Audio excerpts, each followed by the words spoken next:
Thank you to James and Alex there for the hype. The hype is real here at MCM.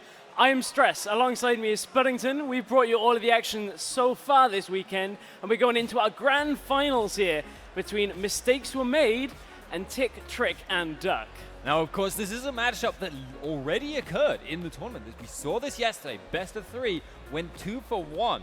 But it felt to me like Tick, Trick, and Duck kind of lost the momentum after their first defeat, which made the third game less of a factor than I would have thought. So, will they be able to pull it back? Have they adapted their strategy since yesterday? All of this and more to be found out. Indeed. We're going to give the players the ready up in chat, so when they're all ready, we'll be getting into game. But I kind of feel like, let's take a quick look at yesterday's games. So, Tick, Trick, and Duck pretty much put in a massive performance in game number 1. Ziggs was a highly contested pick in that game and really worked well for them, if I'm remembering correctly. And then from there, it was banned out and picked away from them in the subsequent games, and they kind of faltered a little bit. But they still, of course, showed the basics, the mechanics, everything that you need in it. They just maybe didn't have that edge, and we are into picks and bans. Let's see whether Ziggs remains in this game or whether it is going to get banned away. Now, of course, you have to remember with Tick, Trick, and Duck, earlier today, they've showcased that they're not just a one-trick pony with Ziggs. Yeah. They've also got these, the Nidalee as a pick that was really, really strong against Infused, and they said they never get to play it, so it's almost a higher priority even than Ziggs would be. If they are allowed to pick those long-range mages, that seems to be their forte, that seems to be the way they work at their best. And that does obviously mean mistakes were made. We'll be trying to ban and pick away from that. Yeah, Nidalee has been banned out. Tick, Trick, and Duck pretty much saying we kind of expect that in every game. So, guys that are here at MCM that maybe haven't caught any of the games before, we're on the live servers. We're on 4.8. It's the patch you're all playing on. Only a couple of things aren't available. Braum is not available. He is a newly released champion, and as such, a little bit strong, to say the least. Well, they're not always too strong. They're just not allowed. Other than Vel'Koz. But, so, Lissandra is not available because there is a bug on her, as with Shen as well. So, those 3 champions not available. Everything else is. So, we're not surprised to see Aurelia banned out, Jax banned out here. Those of you that have been watching LCS will know they're very highly contested picks, as is Twitch. And we're down to a last ban here. Typically, Kassadin and Twitch are those bans that you look here, but Ziggs would still be available if it was left open. Of course, if they do leave Ziggs open here, then their opponents can pick it away. That's exactly what happened yesterday, exactly that. And that's why you're seeing Tick, Trick, and Duck being the ones banning that pick out.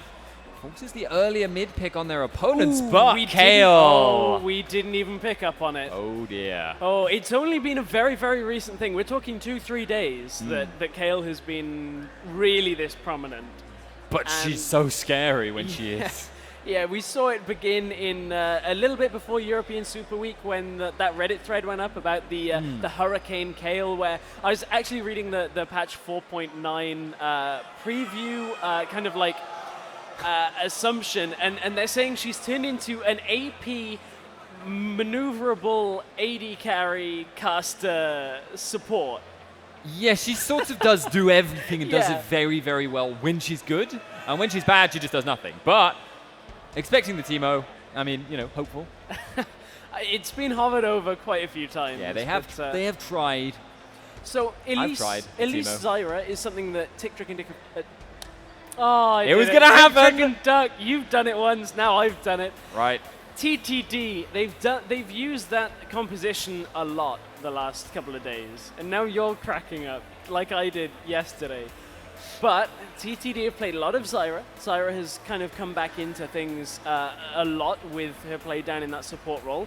Elise has kind of seen somewhat of a re-emergence after the heavy nerfs that she got, now that a couple of other junglers maybe aren't quite so often picked. Yeah, Elise is one of these champions whose kit is just inherently very, very strong, really, really powerful champion in almost any circumstance. As long as she can do any significant amount of damage at all, she's going to be relevant. Now, Urgot is a possibility. I don't think it's a very likely possibility. No. It's typically not played. No. Sort of suffers from being bad. Yeah. Murumana makes him good, but then he has to farm a tier, which removes his lane dominance. So, yeah, not expected to see that. Lucian would make a lot of sense. Twitch is still open, though.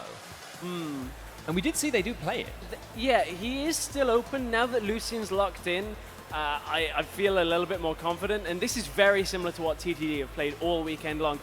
Twitch against Thresh is not the best position to be in lane, but you can get out of it. Also, leaving Twitch open here, although Shoot-Up has locked in Jinx, who fulfills a similar role, when they've got Kayle, that's actually a good position to be in with one of those carries that you have to babysit a lot, because Kayle is going to be able to use intervention, keep her alive, and with the shredding down, that AoE that Twitch would have provided would have been massive. Similar though, Jinx with the Super Mega Death Rocket is going to be able to deal massive splash damage once those resistances are reduced. Xerath pick. Now that's interesting. They've already locked Kayle. They've already locked Thresh. It's not a support Kayle. It's presumably going to be a top Kayle.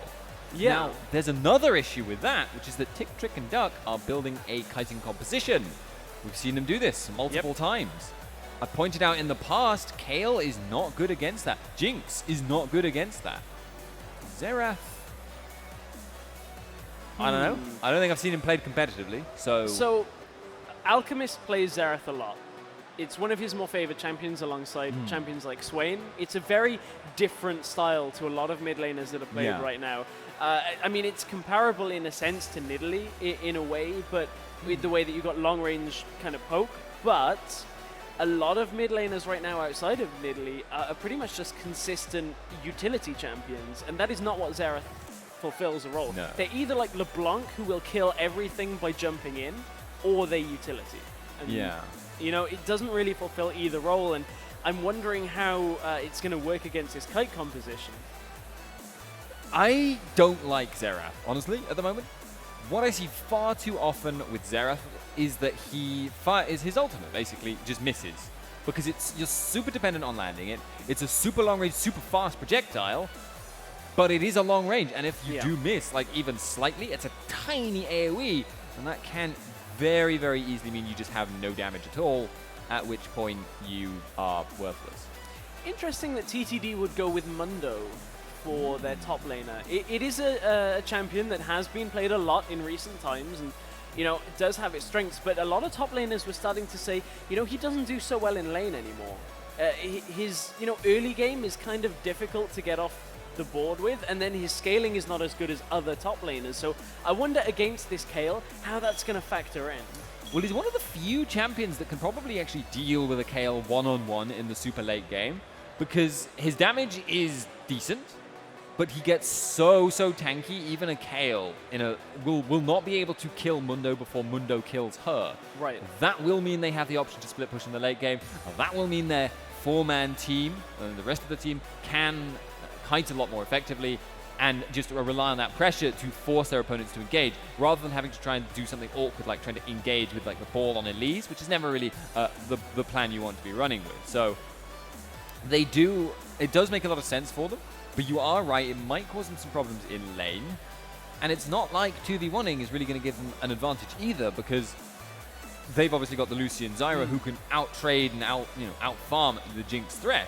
So they're just going to have to deal with the one-on-one Kayle versus Mundo.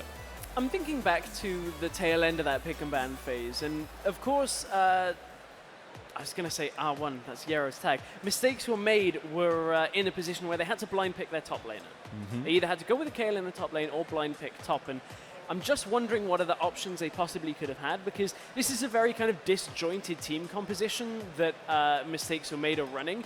Obviously, when you're playing a Vi, you're kind of forcing yourselves towards a kind of catch composition alongside Thresh. They're very good at that. I'm not sure how kind of the sieging from Xerath and then Kayle is going to factor into it.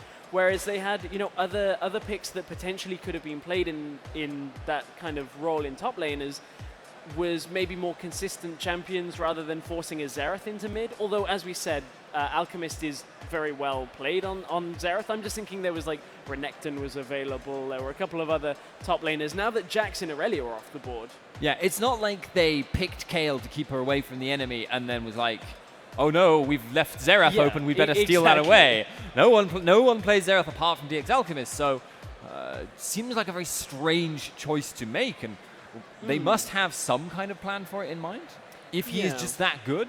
But how do you dominate a lane against an Orianna? That's one of the things we've said pretty much all weekend is you don't. You don't, yeah. You don't, because she's so consistent. She farms from range.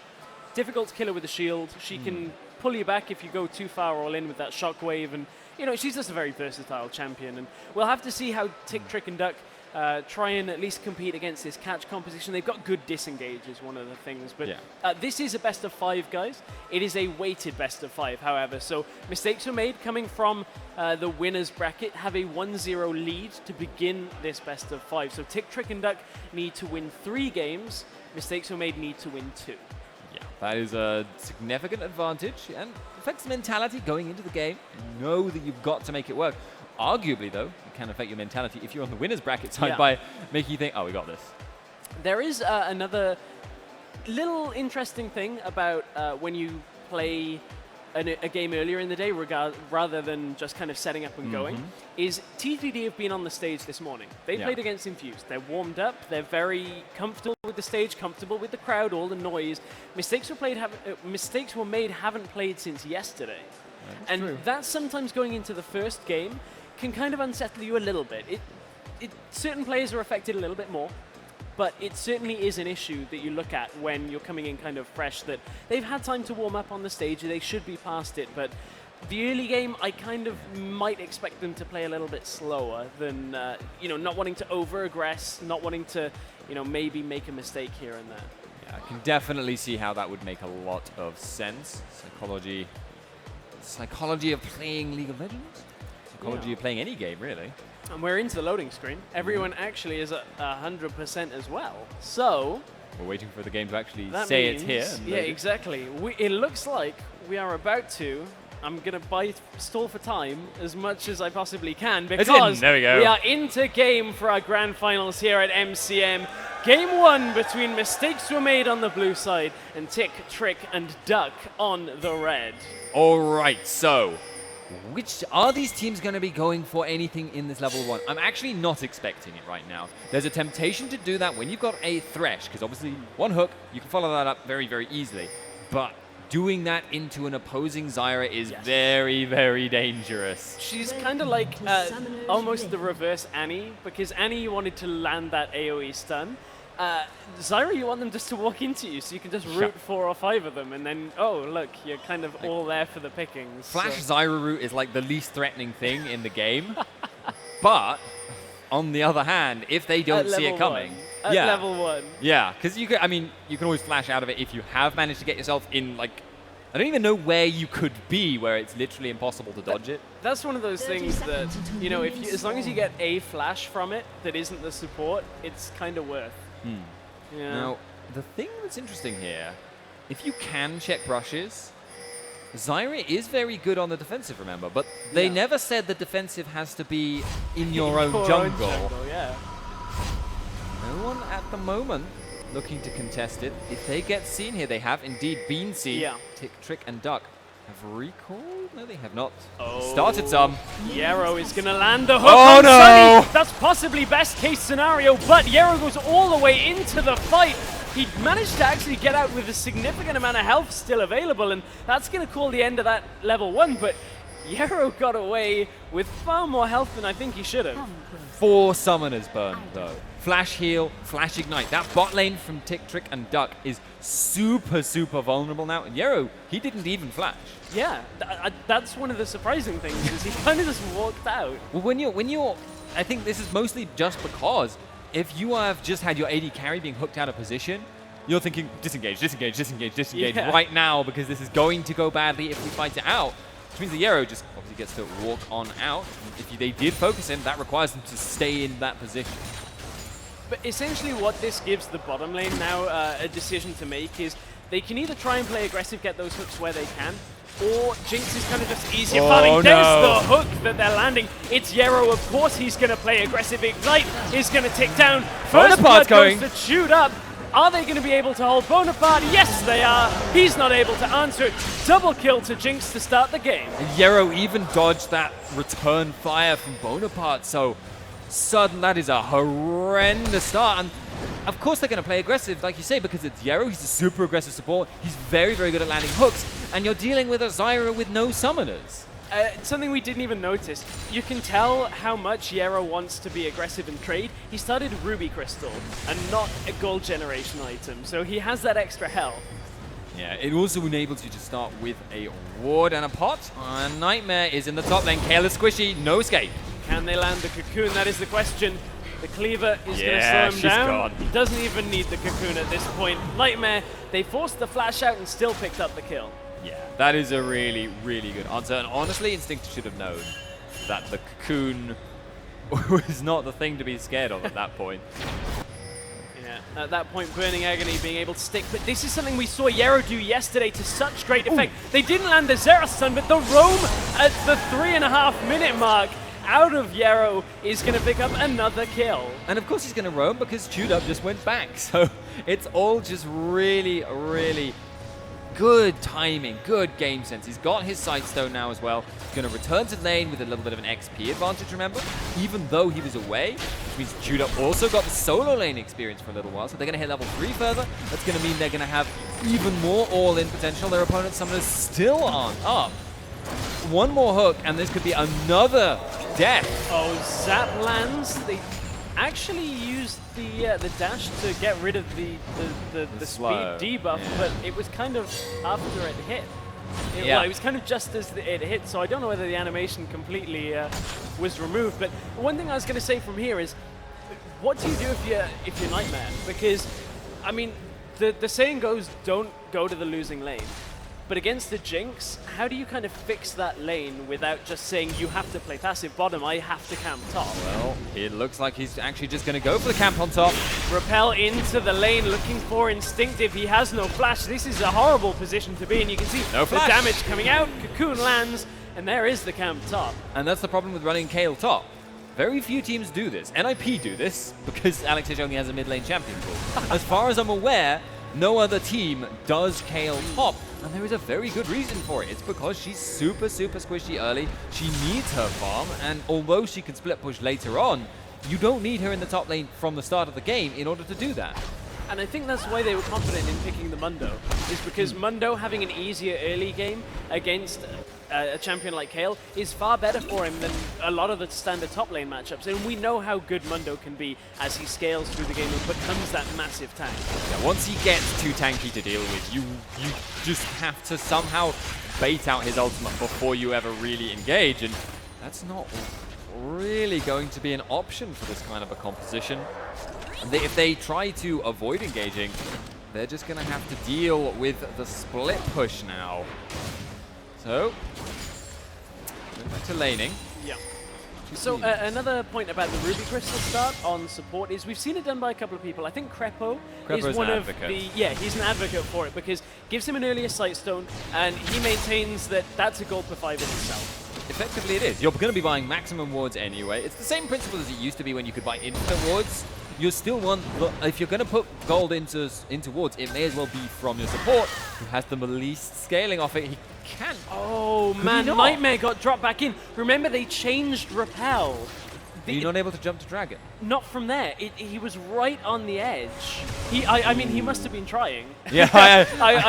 If he wasn't, I'm not sure what he was doing, unless he was trying to mind game, get them to flash the wall, and then kind of double mind game them. If he was being far too clever for his own good. So I mean, I kind of want to say that it should have been in, but they did change Repel ever so slightly that you couldn't repel on the line anymore. It was like just up to it. Because remember, you used to be able to get like an extra 30 or 50 range from Repel if you like went outside of it.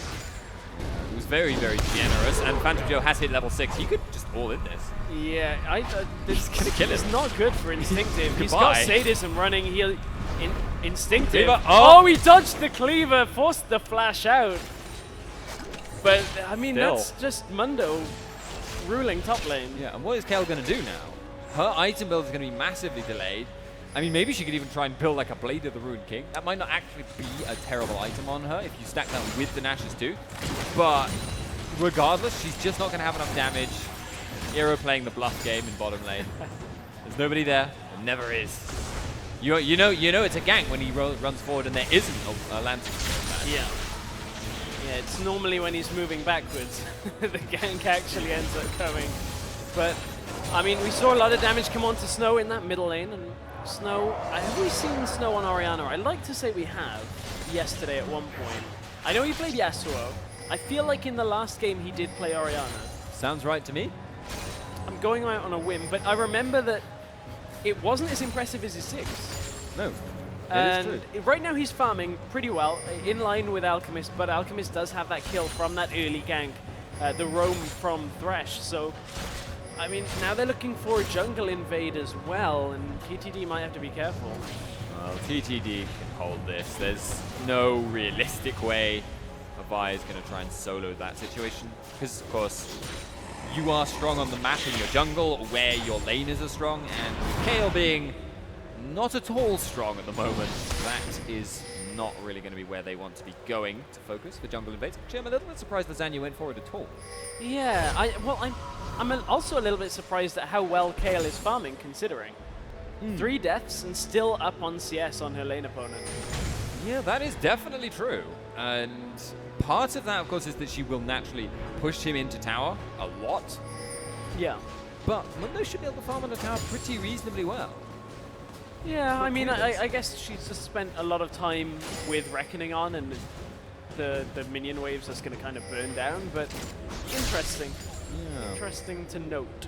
Definitely is. I mean, mid lane in the meantime, like you say, there is this kill. But I'm not seeing the Xerath pick still.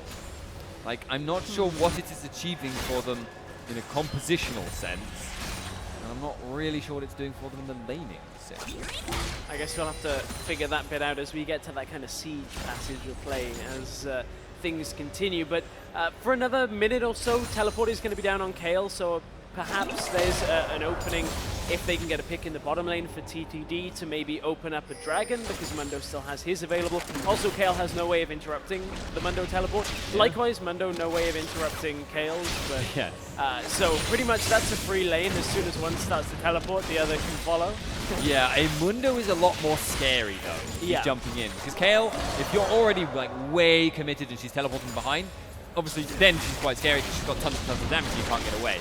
Mundo, he can chase you the whole way down the lane with the ultimate movement speed. At the moment though, I don't really see it happening. He's actually just sat back in the lane. Possibly expecting a gank sometime soon, but it's not going to actually happen. Bottom lane is going heavily in favor of mistakes were made though right now. They have a BF sword up on the Lucian, and there's no real way for Lucian to trade without a good Roots landing like that, and look to follow up with the repel from Elise. Teleport came down from Phantom Joe as well. They are committing heavily into this bottom lane. Yarrow gets the heal out from Shoot Up. Super Mega Death Rocket will pick up the first kill. They trade it back for the support, but the damage is still here from Shoot Up. He has some range with that fish bones, but TP comes through. Stranglethorns, completed before the teleport did, and that was a little bit of a blunder. Here comes the Xerath ultimate under the tower, locked down, gives Instinctive the kill, and opens up the dragon. And Mundo is going to lose some CS in this top lane here, and in the meantime, Snow is not doing anything at all. So DX Alchemist didn't really contribute there. He actually missed several ult charges, which is a problem I highlighted, but it just didn't matter. The way that he overcommitted and the fact that there was such a good Lantern from Yarrow just enabled a very, very easy disengage when mistakes were made. So Dragon has gone down to mistakes were made. That passage of play has given them now nearly a 2,000 gold lead, and that is a good spot for them to be in. Consider yesterday, they went 1 game down and then took 2 back-to-back. If they can continue to roll this, they essentially will be on a 4-game spree when you take in the game that is in their hands already in this weighted best of 5. And that, is going to weigh a little bit because the hook has landed onto Snow, manages to get away from a lot of the damage from Xerath, but still, it's a little bit of a tricky situation there for him. Yep, using his flash means now they're immobile members. Both lack flash. If there's a bite again in the near future, that could get really bad.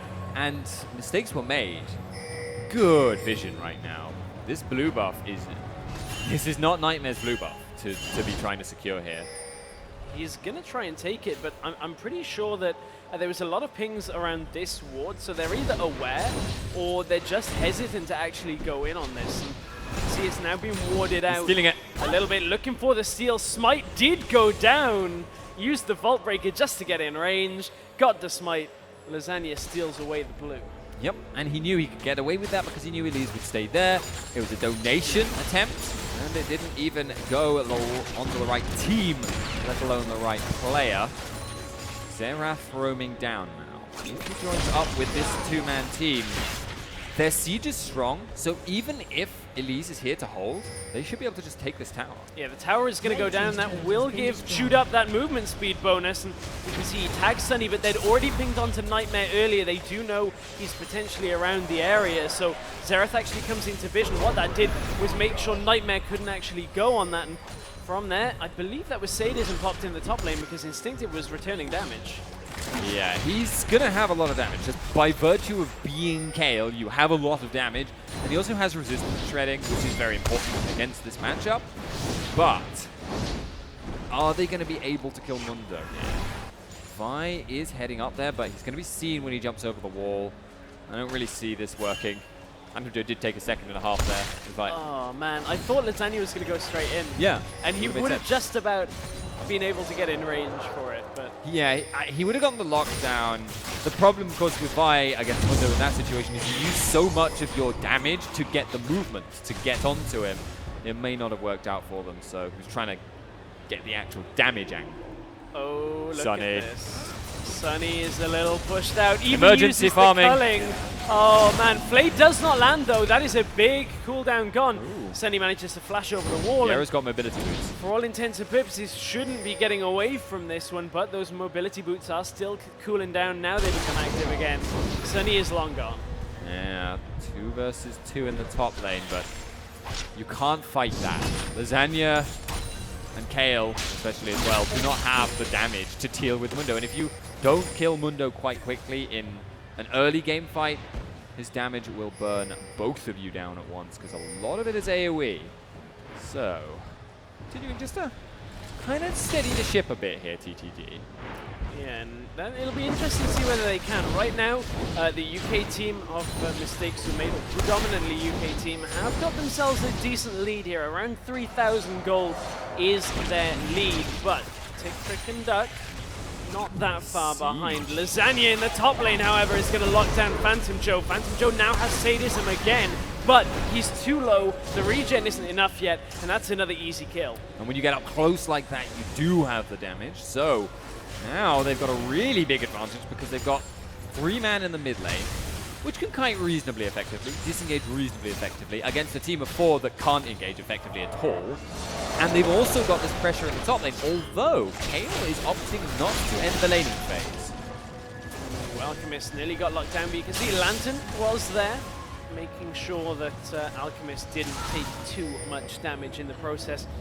Nash's Tooth has been completed on Kayle. That's kind of an important point. The second point that Kayle really reaches the potency that we've been seeing recently is the Hurricane. Yeah. She gets really, really dangerous because team fights, generally, Kayle is a dive target. That means people tend to group up towards her because they're all trying to go for the same target. That does, of course, mean Runins can hit multiple people, strip multiple people's resistances, and they're already being hit by the AoE on her autos. So, really, really scary. And even on a single target, the Runins Kayle still does a lot of damage. You can see that TTD are grouped all in this middle lane. Teleport's going to come out from Phantom Joe to try and hold that top lane. You can see Instinctive already backs up. That's a big cooldown that they now don't have available should a fight break out. I don't know whether that teleport is entirely worth sacrificing you know, the potential of a mid lane fight here. He's now not available to come across if Mistakes Are Made choose to fight. Yeah, and Instinctive is, and we've already highlighted that Mundo can't prevent that. And Instinctive is also like now starting to bully out this lane. He's got enough damage that he's going to pressure out Mundo eventually. But this is the thing, he's got all the time in the world. Oh, they're looking for the ultimate onto Snow. It did land, wasn't enough to pick him up, but they've been forced back from the tower. This is Xerath's strength, is they're able to siege like this, and it does get them a tower in the end, but I kind of have to feel like a lot of that is to do with the teleport not being down rather than the sieging potential that they actually had. Well, they know there's no threat of Mundo coming in behind and locking them down. As a result, the weak engage of TTD worked against them again now. They're going to lose the dragon here. And that's one of the weaknesses of Xerath, is hard engage, which is not something that TTD have. There's no way of getting in there to him, apart from a repel into a shockwave, but that's a little bit finicky. You've got to get in there, and it's not like, you know, typically when Xerath used to be played a lot, you see a lot of Malphite as well, and from there, Unstoppable Force. Yeah. I mean, in fairness, old Xerath was like almost a completely different champion. Yeah. He was just like an AoE teamfight mage, but still, it's gonna be very difficult for TTD here because they have very little odds to Kayle. Maybe eventually Mundo will get so tanky he can kill Kayle one-on-one, but it's not gonna be for a long time. In the meantime, they're gonna have to deal with the Kayle pressure up top that they can't deal with, and the poke siege in the mid, which they can't deal with. So they have to try and like force a fight or try and catch out Kayle. It's probably the best option. Yeah, and you can see mistakes were made are just looking to be aggressive as possible here. There's no real reason for them not to right now, and you know, they are pressuring this middle lane pretty heavily. TTD, without that teleport, they can't really choose to fight, and then they're kind of restricted to Orianna's range and Zyra's for the wave clear unless they choose to use the culling, which is a big cooldown. And again, his mistakes were made taking vision control here. The key to catching out Kayle will be denying the vision so that she doesn't know if someone's coming to come and stop her, because otherwise it's just absolutely trivial. If you have an omni-map perspective, you can just say, well, this person is walking towards me at this speed, I need to walk away now. When you do not know, it is A, possible for it to slip your mind that someone could be coming towards you, and it's B, possible to misjudge it. Speaking of which, instinctive back away. Could be okay. Interesting that Vi is the one down in the bottom lane. They're running a 1-3-1 rather than 1-4, which is kind of more typical to what you see because, I mean, if they get caught out here like that, they couldn't close the distance. No. That happens again, and it's 3v4. That's not good for mistakes were made. Mistakes would have been made. I was trying not to do it, but I saw no other way. We're gonna do it eventually. I saw no other way. Mistakes were made. Errors have been forced. It seemed like Vi. Okay, so the thing is, though, this is just abusing the weak engage. Like, TTD built themselves a kite comp, but they have no way to force their opponents to engage on. Yeah. And that seems very strange. And right now, Phantom Joe, he's not taking too much damage here from Instinctive, but he's not going to be able to push him out. At the moment, they're not actually getting anything done here in the mid lane, but again, deny vision. If Vi is the one split pushing, she can also initiate if somebody else comes down. Rotates down, joins up, get the kill. They can dive towers relatively easily, or they can just do what they're doing right now and force the mid lane. You've got to be very careful, though. Oh, Nightmare got pulled back, nearly ended up in the Flame Chompers, but managed to repel from this. Looks like mistakes were made are looking to kind of rearrange themselves here. Now that they've burst a couple of the big ultimates, Stranglethorn's not available. Shockwave hits Yarrow, he flashes out, gets the intervention as well. Lasagna is charging up. Vault Breaker, here come the rain from Xerath, does pick up the first one. Instinctive, no ultimate, has to be a little bit careful, and they still have that tower on full health. So it looks like they want to kind of just, again, angle themselves a little bit better. Alchemist may be caught, lands a stun. Sunny is in a lot of trouble, does not have the mana. Snow picks up Yarrow, but in goes Lasagna. Snow now dropped from the map as they pick up a third kill here. And Shoot Up is all the way into the base. Zap does land. That's a triple kill for Jinx, and the tower push is now on. But will Nightmare be able to hold it? Shoot Up has already taken a lot of damage. It's worth his life if he can hold this tower for a while. Zyra is coming in. She has a lot of damage. Can't do it. Can't do it, but Bonaparte just about has enough to take Kayle down, and it's going to save the inhibitor for now. A couple of members of TTD are due up soon. But mistakes were made are going to back away. They are going to buy up. They do have a significant amount of gold, 2,300 on Jinx, so they want to get that gold into items. Yeah, very big gold lead. And we saw how strong Shoot Up is there in that last fight.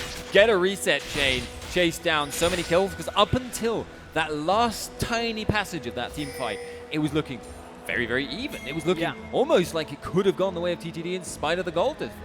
But now, big difference. It was, I believe it was just the assist from Zyra dying to Xerath just activated that get excited. And then from there, as you said, it's just a case of cleaning up.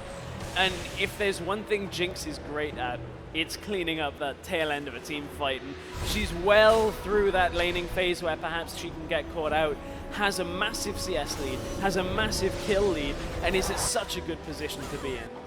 Yeah, indeed. And now we have the Kayle with the Runans, which makes a lot of problems worse. Because not only is she now a stronger team fighter, stronger 1v1, it's everything else because it's more damage.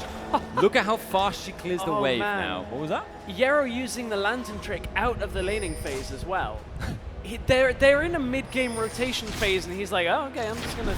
I know you've got no vision of this, so I'm just going to throw back a lantern. It's true. If they have no vision and you respect the opponent players enough to know that they'll back off, you may as well. This is my problem in solo queue, though, because I respect my opponents too much, and they're like, we'll call your bluff. You shouldn't respect people in bronze, Spud. You are far closer to bronze than I am, Stress. Oh, dear. I thought I'd get my own back for some of your comments yesterday. But, you could try. I'll try. But you need a grain of truth. I guess. What, you're saying the truth in your comments yesterday? Yes. I'm hurt. You're bad at League of Legends, Stress.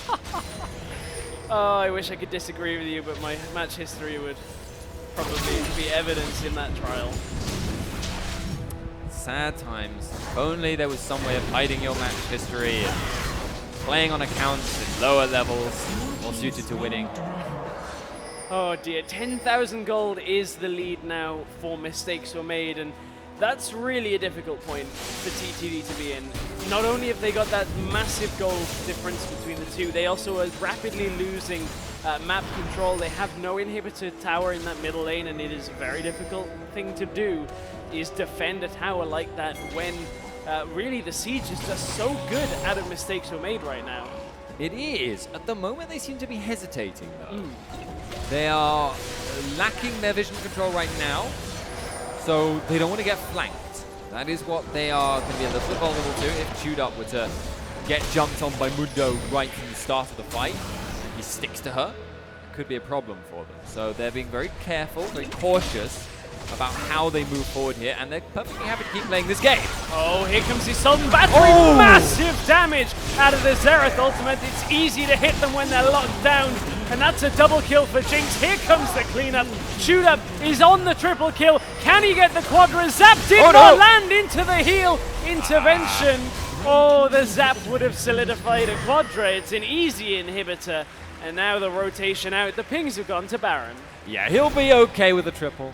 It's fine. You know, we've had better, but right now with this Baron buff, with the gold lead, with the inhib, it just stacks up. It gets worse and worse and worse and worse as time goes by for Tick, Trick, and Duck. Now, I don't. Even if they were to all magically teleport to the Baron pit. Oh well, there is. Well, okay, they can try. Yeah, Phantom Joe's gonna go in for it. Doesn't get the steal. Nightmare was there, but wasn't able to get in onto the Baron. Phantom Joe's going to drop. And from there, it's a recall out of Mistakes Were Made, and they're in a great position. Yeah, they are rushing their way out of this game. Backing off that shot. Full Talisman now from Yarrow. It's a playstyle thing for him. He definitely likes to go for the high cooldown reduction build, which is sensible. Gives you a lot of death sentences, and sort of a maths thing, sort of not a maths thing. Never do maths. No, I'm not doing maths. Okay. Somebody else did maths, and I'm repeating what they you're said. using their maths. Right, is because cooldown reduction is more effective on champions that have flat cooldown reduction. Okay. Because the flat cooldown reduction becomes proportionally more of the total cooldown as you lower it. Which works for death sentence, which is why when you have 40% CDI, if you land the hook over and over again, it's on like a 4-second cooldown. That's why Ezreal is broken enough. Yes, I guess it is. I really guess it is. But we're not enough. We are on Summoner's Rift for tournament draft mode.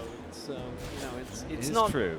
not ultra rapid fire, but I mean, another thing that's going to do is that Talisman of Ascension is going to help them ensure that first kill when they get a pick with this kind of composition, and then from there, Jinx gets her own movement speed boost, and we've seen it work again and again.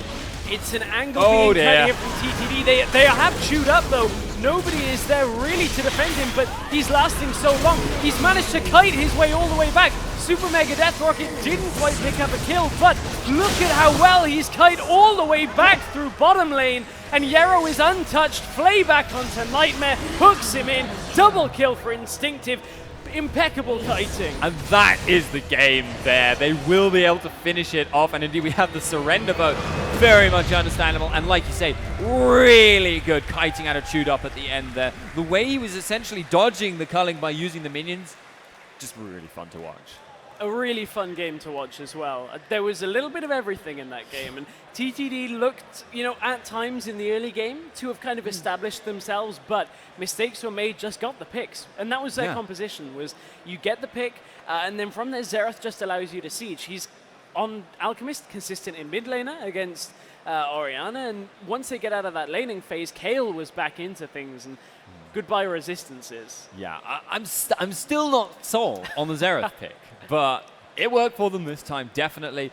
With the siege as well, very, very solid. And TTD need to really, really adjust their strategy there. They got massively outpicked as a result.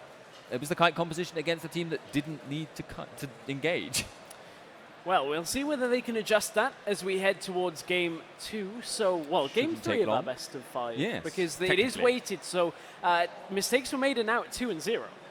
They only have to win one more, which means TTD now have to play flawlessly to the point where they can come back into this series. But we'll be back in just a couple of minutes with game number 2 between Tick, Trick, and Duck. And